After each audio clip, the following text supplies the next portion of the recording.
স্থানীয় সরকার মন্ত্রী পদ থেকে সৈয়দ আশরাফুল ইসলামকে অব্যাহতি, থাকবেন দফতরবিহীন। দায়িত্ব পেলেন খন্দকার মোশাররফ হোসেন। ট্রেনের আগাম টিকিট বিক্রি শুরু, আজ দেয়া হলো 13 জুলাইয়ের।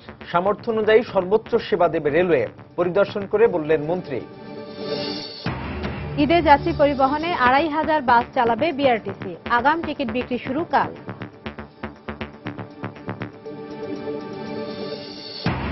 এবং পরবর্তী আইনগত ব্যবস্থা নিতে মামলার নথিপত্র চেয়ে ফেলানীর বাবার ভারতীয় হাইকমিশনে আবেদন। বিএসএফ এর গুলিতে লালমনিরহাটে গরু ব্যবসায়ী নিহত।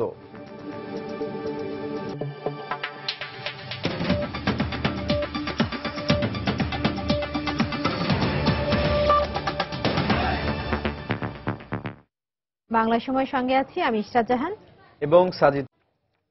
সৈয়দ আশরাফুল ইসলামকে স্থানীয় সরকার, পল্লী উন্নয়ন ও সমবায় মন্ত্রীর দায়িত্ব থেকে অব্যাহতি দেওয়া হয়েছে। তাকে দপ্তরবিহীন মন্ত্রী করা হয়েছে। দায়িত্ব দেওয়া হয়েছে প্রবাসী কল্যাণ মন্ত্রী ইঞ্জিনিয়ার খন্দকার মোশাররফ হোসেনকে। তবে খন্দকার মোশাররফ হোসেন প্রবাসী কল্যাণ মন্ত্রণালয়ের অতিরিক্ত দায়িত্ব পালন করবেন। রাষ্ট্রপতির আদেশক্রমে বিকেলে মন্ত্রিপরিষদ সচিব মোশাররফ হোসেন ভূঁইয়ার সই করা এই সংক্রান্ত প্রজ্ঞাপন জারি করা হয়। এই অনুসারে সৈয়দ আশরাফুল ইসলাম দপ্তরবিহীন মন্ত্রী হিসেবে দায়িত্ব পালন করবেন এবং ইঞ্জিনিয়ার খন্দকার মোশাররফ হোসেন প্রবাসী কল্যাণ ও বৈদেশিক মন্ত্রণালয়ের পাশাপাশি স্থানীয় সরকার, পল্লী উন্নয়ন ও সমবায় মন্ত্রণালয়ে দায়িত্ব পালন করবেন।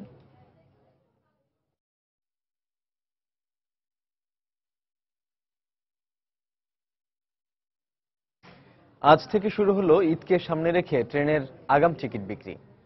প্রথম দিনে দেওয়া হয় 13 জুলাই টিকিট। তবে অন্যান্য বছরের তুলনায় স্টেশনে টিকিট প্রত্যাশীদের ভিড় কিছুটা কম দেখা গেছে। টিকিটের জন্য গত রাত থেকেই রাজধানীর কমলাপুর রেলওয়ে স্টেশনে ভিড় করেন অনেক মানুষ। লাইনে দাঁড়িয়ে নির্ঘুম রাত কাটান তারা। কমলাপুর রেলওয়ে স্টেশনের 20টি বুথের মধ্যে 14টি বুথে ট্রেনের অগ্রিম টিকিট বিক্রি করছে কর্তৃপক্ষ। এছাড়া ইন্টারনেট ও এসএমএস এর মাধ্যমেও টিকিট কেনার সুযোগ পাচ্ছেন যাত্রীরা। এদিকে ঘরমুখী যাত্রীদের সুযোগ সুবিধা ও নিরাপত্তা পরিস্থিতি পর্যালোচনা করতে সকালে কমলাপুর রেলওয়ে স্টেশন পরিদর্শন করেছেন রেলমন্ত্রী ও র্যাবের মহাপরিচালক সহ রেলের ঊর্ধ্বতন কর্মকর্তারা। ট্রেনটা এখান থেকে যাবে দিনাজপুরে, সেটা যদি লেট থাকে সেটা টার্মিনেট করবে পার্বতীপুরে। পার্বতীপুর আমাদের ডেমো ট্রেন অ্যাভেলেবল থাকবে। প্যাসেঞ্জার গুলো দিনাজপুর থেকে নিয়ে আসবে, তার উঠাই দেবে, এই প্যাসেঞ্জার গুলো দিনাজপুরে নিয়ে। হ্যাঁ, এত করে আমাদের 3 থেকে 3.5 ঘন্টা আমরা হিসাব করতে দেখছি যে টাইম সেভ হবে। সময় মতো যাত্রীরা যাতে যেতে পারে। আমরা আমাদের যে ক্যাপাসিটি আছে তা তো সীমিত। এখন সীমিত ক্যাপাসিটি দিয়ে আমরা ম্যাক্সিমাম সেবা দিতে প্রস্তুত আছি। আগের অভিজ্ঞতা থেকে আমরা কিছু সংগ্রহ করে আমরা এই বছর সাজাতে চাই। এদিকে কোন রকম জটিলতা ছাড়াই বন্দরনগরী চট্টগ্রামে শুরু হয়েছে ঈদে রেলের অগ্রিম টিকিট বিক্রি। টিকিট পাওয়া নিশ্চিত করতে অনেকেই আগের রাতে এসে লাইনে দাঁড়ান। এদিকে টিকিটের কালোবাজারি ঠেকাতে স্থাপন করা হয়েছে সিসিটিভি ক্যামেরা। বিস্তারিত জানাচ্ছেন ফেরদৌস লিপি। ঈদে ট্রেনের টিকিট পাওয়া অনেকটা সোনার হরিণের মতো। তাই টিকিট বিক্রির প্রথম দিনই আগের দিন রাত থেকে লাইনে দাঁড়াতে শুরু করেন টিকিট প্রত্যাশীরা। দীর্ঘ 12 থেকে 13 ঘন্টা দাঁড়িয়ে টিকিট হাতে পেয়ে দারুণ উচ্ছ্বসিত তারা। ঈদের টিকিট নিতে আসছি, টিকিট পেলাম, এখন জাম কম দেখতে পারতেছেন। খুব আনন্দ লাগতেছে যে বাড়ি যাব। অনেক ক্লান্তি গেছে, তারপরও ক্লান্তি মনে হচ্ছে না, কারণ সেই সোনার হরিণটা হাতে পেয়ে গেছি ঈদের টিকিট, এই জন্য অনেক ভালো লাগতেছে। 6টা টিকিট নিলাম, পেয়েছি, ঝামেলা হয়নি। আমার মনে হয় অ্যারেঞ্জমেন্ট এবার ভালো রেলওয়ে, আর নিরাপত্তা বাহিনীও আছে। স্টেশন ম্যানেজার জানান, চট্টগ্রাম রেল স্টেশন থেকে প্রতিদিন ঢাকা চট্টগ্রাম, চট্টগ্রাম চাঁদপুর, চট্টগ্রাম সিলেট এবং চট্টগ্রাম ময়মনসিংহের 4টি রুটের প্রায় 4171টি টিকিট বিক্রি করা হবে। আজকে হলো 9 তারিখ, আমরা টিকিট দিচ্ছি 13 তারিখের, 10 তারিখ দেব 14 তারিখ, 11 তারিখ দেব 15 তারিখ, 12 তারিখ দিব 16 তারিখ, 13 তারিখ দিব 17 তারিখে। যদি 17 তারিখে তাতে ঈদের চাঁদ দেখা যায় তাহলে তো 17 তারিখ পর্যন্ত শেষ, আর যদি চাঁদ দেখা না যায় 17 তারিখ রাতে আমরা 18 তারিখে টিকিট দেব। এদিকে এবার টিকিটের কালোবাজারি রোধে চট্টগ্রাম স্টেশনের 32টি সিসিটিভি ক্যামেরায় টিকিট বিক্রির কাজ মনিটরিং করা হচ্ছে। টিকিট দেওয়ার জন্য এবং নিরাপত্তার জন্য আমাদের রেলওয়ে নিরাপত্তা বাহিনী, রেলওয়ে জিআরপি, পুলিশ এবং র্যাবের অস্থায়ী ক্যাম্প করা আছে। টিকিট মজুদ থাকা সাপেক্ষে গাড়ি ছাড়া আগ মুহূর্ত পর্যন্ত টিকিট দেওয়া হবে। আগামী 13 জুলাই থেকে দেওয়া হবে ঈদ উপলক্ষে স্পেশাল ট্রেনের টিকিট। ফেরদৌস লিপি, সময় সংবাদ, চট্টগ্রাম। এবার ঈদে যাত্রী পরিবহনের জন্য সারা দেশে ২৫০০ ছোট বড় বাস চালাবে বিআরটিসি। আর আগাম টিকিট ছাড়া হবে ১০ জুলাই। ভোগান্তি এড়াতে মধ্যস্বত্বভোগীদের কাছে না গিয়ে সরাসরি কাউন্টার থেকে টিকিট কেনার পরামর্শ কর্তৃপক্ষের। মিজানুর রহমান কবিরের রিপোর্ট। বিআরটিসির ঢাকা অঞ্চলের 5টি ডিপোতে ঈদ উপলক্ষে চলছে গাড়ি মেরামত ও ফিটনেস পরীক্ষার কাজ। কর্তৃপক্ষের দাবি, নির্ধারিত সময়ের আগেই বাসগুলোকে ত্রুটিমুক্ত করা সম্ভব হবে। বছরের অন্যান্য সময়ে চলা পরিবহনের পাশাপাশি দেশের 272টি রুটে বিশেষ সার্ভিসের আওতায় চলবে 500রও বেশি পরিবহন।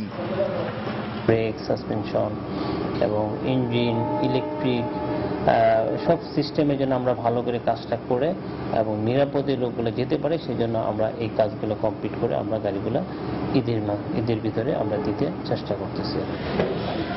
সংশ্লিষ্টরা জানান, মতিঝিল, জোয়ারসাহারা, কল্যাণপুর, মিরপুর ও নারায়ণগঞ্জ ডিপো থেকে ঈদের আগেও পরে 1 সপ্তাহের জন্য ঈদ সার্ভিস চলবে। টিকিট বিক্রির জন্য কাউন্টারগুলো প্রস্তুত করেছেন তারা। অ্যাডভান্স কেউ কাটতে চায়, সেই অ্যাডভান্সের সিস্টেম আমাদের আছে। চাহিদার উপরে ভিত্তি করে সেই ব্যবস্থা নেওয়া হবে। ঈদ সার্ভিস আমরা রাখছি এবং যে 550 বাস ছিল, এই 550 বাসই আমরা রাখবো।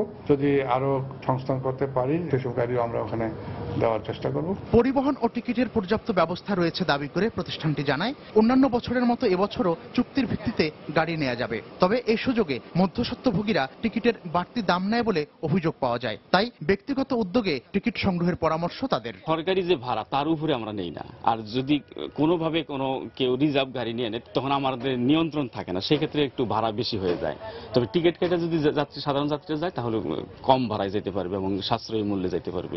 চালক ও সহকারীদের বিভিন্ন নির্দেশনার পাশাপাশি গাড়িগুলোতে নিরাপত্তা সরঞ্জাম নিশ্চিতের আশ্বাস বিআরটিসির। মিজানুর রহমান কবির, সময় সংবাদ, ঢাকা। ঈদকে সামনে রেখে মহাসড়কে বিভিন্ন পরিবহনে চাঁদাবাজির অভিযোগ পাওয়া যাচ্ছে উল্লেখ করে সড়ক পরিবহন ও সেতুমন্ত্রী বলেছেন, এসব চাঁদাবাজিতে পুলিশের পাশাপাশি স্থানীয় প্রভাবশালী ও জনপ্রতিনিধিদের নামও আসছে। এসব চাঁদাবাজিদের কঠোর হাতে দমন করা হবে বলেও হুঁশিয়ারি দিয়েছেন মন্ত্রী। সকালে ঢাকা চট্টগ্রাম মহাসড়কের সাইনবোর্ড এবং সোনারগাঁওয়ের মেঘনা টোল প্লাজা এলাকা পরিদর্শন শেষে এসব কথা বলেন সড়ক পরিবহন ও সেতুমন্ত্রী ওবায়দুল কাদের। চাঁদাবাজি শুধু হাইওয়ে পুলিশের বা পুলিশের লোকেরা করে, এটা রাজনৈতিক চাঁদাবাজিও আছে। সবগুলোই কঠোর হস্তে দমন করতে হবে এবং এখানে জিরো টলারেন্স। এ ব্যাপারে পুলিশ যেন কোনো প্রকার কার্পণ্য না করে। রাস্তা খারাপের জন্য বৃষ্টিকে যারা খলনায়ক বানিয়ে অজুহাত সৃষ্টি করবেন তাদের বিরুদ্ধে কঠিন ব্যবস্থা নেওয়া হবে, এটা মেনে নেব।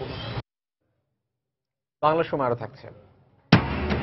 টানা 3 দিনের ভারী বৃষ্টিতে বাগেরহাট সহ মংলা, শরীয়তপুরের নিম্নাঞ্চল প্লাবিত। পানিবন্দী লক্ষাধিক মানুষের দুর্ভোগ চরমে।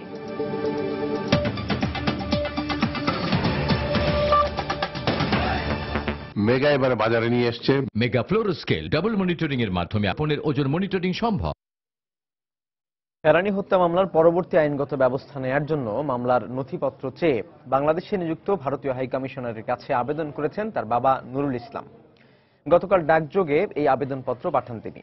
এই আবেদনে বিএসএফ এর জেনারেল সিকিউরিটি ফোর্সের দেয়া 2 বারের রায়ের কপি, অভিযুক্ত অমিয় ঘোষের বিরুদ্ধে দাখিলকৃত অভিযোগপত্রের কপি, ফেলানির লাশের ময়নাতদন্তের প্রতিবেদনের কপি, 2011 সালের 7 জানুয়ারি ভারতের কুচবিহার জেলার দিনহাটা থানায় বিএসএফ এর পক্ষ থেকে দাখিলকৃত জিডি এবং ওই দিন রেকর্ডকৃত মামলার এজাহারের কপি চাওয়া হয়েছে।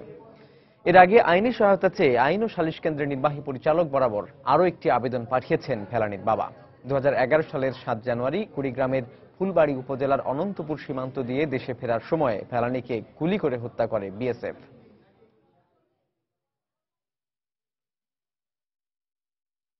ভারতের হাই কমিশনার আছে, উনির কাছে একটা দরখাস্ত দিয়েছি যে আমার যত কাগজপত্র, যত আমাদের মেয়ের মেডিকেল রিপোর্ট সব আমি চাই, কাগজপত্র আমি চাই আর আপিল করার জন্য। ফেলানির বাবা ভারতীয় আদালতের রায়ের কপি সহ অন্যান্য যাবতীয় মামলার কাগজপত্র তিনি চেয়েছেন।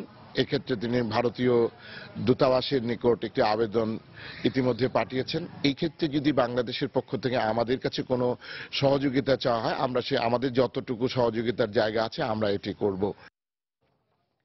লালমনিরহাটে ভারতীয় সীমান্ত রক্ষী বাহিনী বিএসএফ এর গুলিতে আবু সায়েদ নামে এক গরু ব্যবসায়ী নিহত হয়েছেন। বিজিবির উপস্থিতিতে নো ম্যানস ল্যান্ড থেকে নিহতের লাশ উদ্ধার করে ময়না তদন্তের জন্য লালমনিরহাট সদর হাসপাতালে পাঠিয়েছে পুলিশ। লালমনিরহাট 15 বিজিবি ব্যাটালিয়নের অধিনায়ক লেফটেন্যান্ট কর্নেল বজলুর রহমান ঘটনার সত্যতা নিশ্চিত করেছেন। বিজিবি জানায়, গত রাতে আবু সায়েদ সহ আরো 4 জন গরু আনতে আদিতমারী উপজেলার লোহাকুচি সীমান্তে যায়। ভোরে গরু নিয়ে ফেরার সময় বিএসএফ তাদের লক্ষ্য করে গুলি ছুড়লে গুরুতর আহত হন আবু সায়েদ। আহত অবস্থায় সীমান্ত অতিক্রম করে নো ম্যানস ল্যান্ডে এসে মারা যান তিনি। এই ঘটনায় ওই সীমান্তে সকাল 9:30 থেকে 10:30 পর্যন্ত বিজিবি বিএসএফ এর পতাকা বৈঠক হয়। বৈঠকে এই ঘটনার জন্য দুঃখ প্রকাশ করে বিএসএফ। সে ঢাকায় কাজ করতো, এই 8-10 দিন আগে এসে গরুর ডাঙ্গল গরু পারাপারে কাজে লিপ্ত ছিল। যতটুকু জানতে পেরেছি যে বিএসএফ কর্তৃক গুলিবিদ্ধ হয়েছে। ময়নাতদন্তের জন্য সদর হাসপাতাল লালমনিরহাটে প্রেরণ করেছে। বঙ্গবন্ধু অ্যাভিনিউতে যুবলীগের ইফতার পার্টিতে উপস্থিত আছেন আওয়ামী লীগের সাধারণ সম্পাদক এবং সদ্য এলজিআরডি মন্ত্রণালয় থেকে অব্যাহতি পাওয়া সৈয়দ আশরাফুল ইসলাম। সেখানে আছেন আমাদের রিপোর্টার এজাজ শ্রমিক। আমরা সরাসরি চলে যাচ্ছি সেখানে।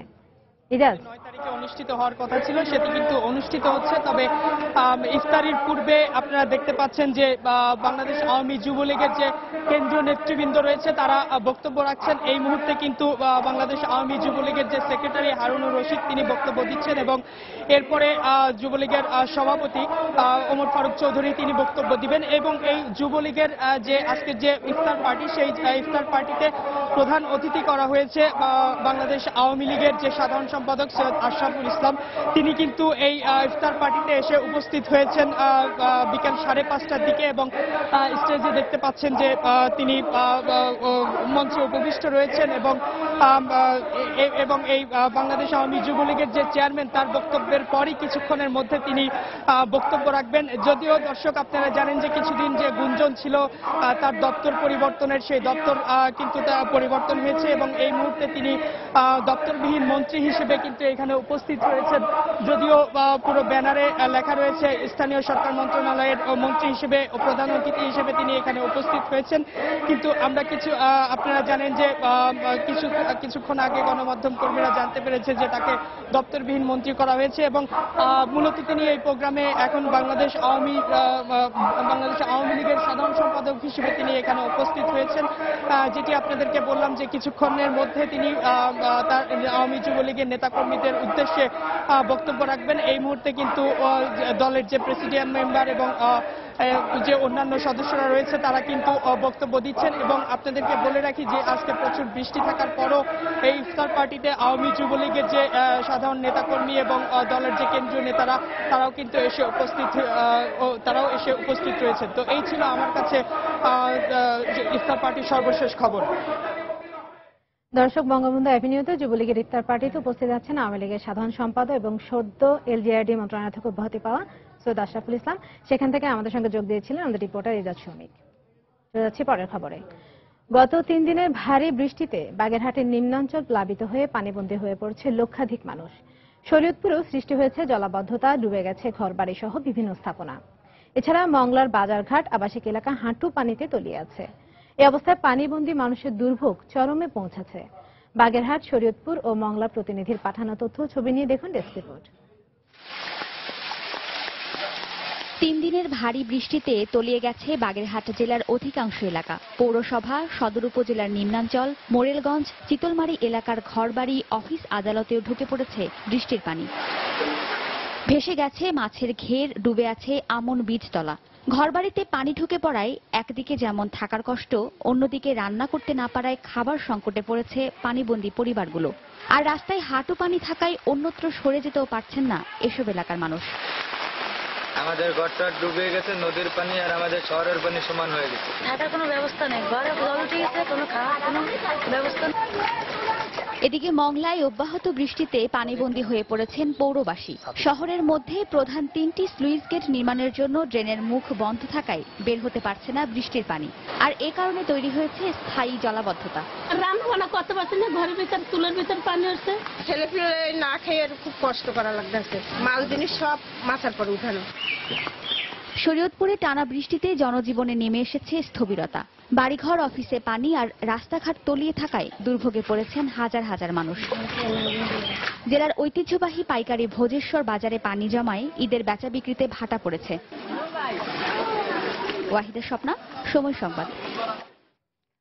চট্টগ্রামের পাহাড়তলীতে সিএনজি স্টেশনে সিলিন্ডার বিস্ফোরণে 3 জন গুরুতর আহত হয়েছেন। সকালে একেখান এলাকায় এই দুর্ঘটনা ঘটে। পুলিশ জানায় ভোর থেকেই স্পিডটেক সিএনজি স্টেশনের কাউন্টারের এসি মেরামত কাজ চলছিল। 10টার দিকে হঠাৎ করেই এসির কম্প্রেসার বিস্ফোরিত হয়। এতে পুরো কাউন্টারে আগুন ধরে যায়। এ সময় 2 প্রকৌশলী সহ 3 জন আহত হন। পরে স্থানীয় লোকজন তাদের উদ্ধার করে চট্টগ্রাম মেডিকেল কলেজ হাসপাতালে ভর্তি করে। এদের মধ্যে 2 জনের অবস্থা আশঙ্কাজনক বলে জানিয়েছে কর্তব্যরত চিকিৎসক। দর্শক, বঙ্গবন্ধু অ্যাভিনিউতে যুবলীগের ইফতার পার্টিতে এই মুহূর্তে বক্তব্য রাখছেন আওয়ামী লীগের সাধারণ সম্পাদক এবং সদ্য এলজিআরডি মন্ত্রণালয় থেকে অব্যাহতি পাওয়া সৈয়দ আশরাফুল ইসলাম।